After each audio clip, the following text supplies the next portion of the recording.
Have you heard the legend of the warrior known as Vex?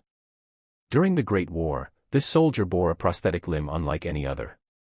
The morning sun cast long shadows across Black Ridge when Sergeant Marcus Vex Vexley led his squad through the valley.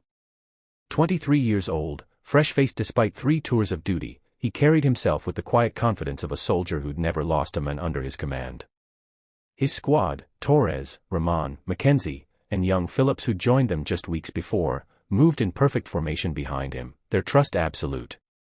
The explosion came without warning. A buried charge, likely planted days earlier by insurgents who knew this route better than any map could show. The earth erupted in a fountain of dirt, metal, and flame that swallowed Vex's world whole. When consciousness returned hours later, he found himself pinned beneath twisted metal, his left arm mangled beyond recognition, the silence around him more terrifying than any gunfire. His squad, his brothers, lay scattered like broken dolls, their vacant eyes reflecting the dying light. In that moment of absolute despair, as his lifeblood seeped into the scorched earth, Marcus Vexley died. What would rise from that battlefield would be something entirely different. The rescue team that found him 3 days later wore no identifying patches, spoke in clipped, professional tones, and asked no questions about his squad.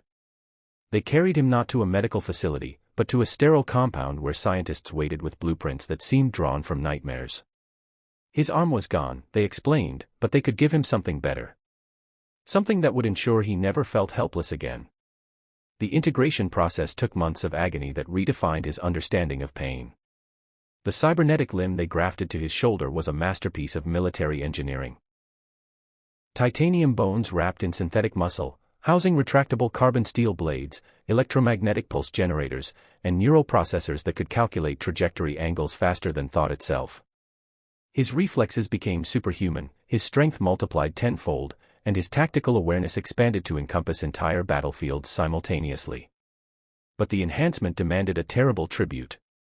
Each time he activated the advanced systems, microscopic nanites coursed through his brain, systematically cataloging and compressing memories to make space for tactical data. First went the peripheral details, the smell of his mother's cooking, the sound of rain on his childhood home's roof, the feeling of grass beneath bare feet. Then deeper memories began to fade, faces of old friends became featureless shadows, conversations with loved ones reduced to emotional echoes without context, even the names of his fallen squad mates slipping away like water through cupped hands.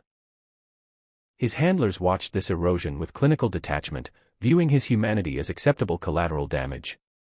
They deployed him on increasingly complex missions, each success validating their investment while simultaneously erasing more of the men he'd been.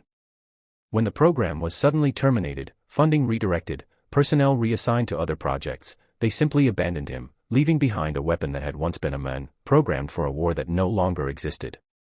Alone and untethered, Vex found himself guided only by fragments of moral intuition that the nanites hadn't yet consumed.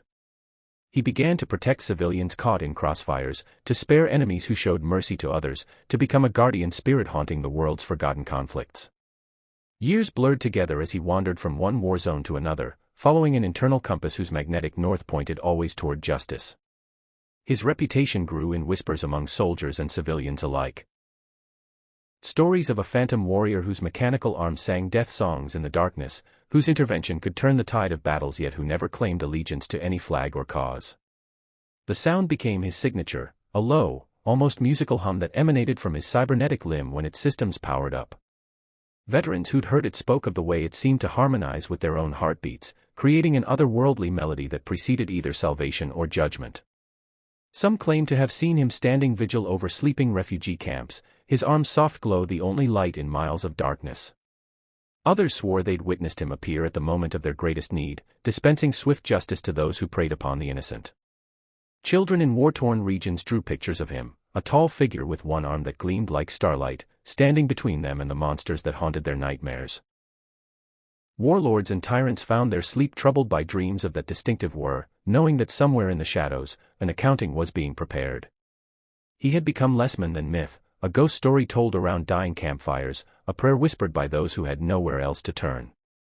In the deepest darkness of humanity's worst impulses, when all hope seemed lost and cruelty appeared to reign supreme, that mechanical hum would rise from the shadows, a sound that had become the voice of conscience in a world that had forgotten its own soul.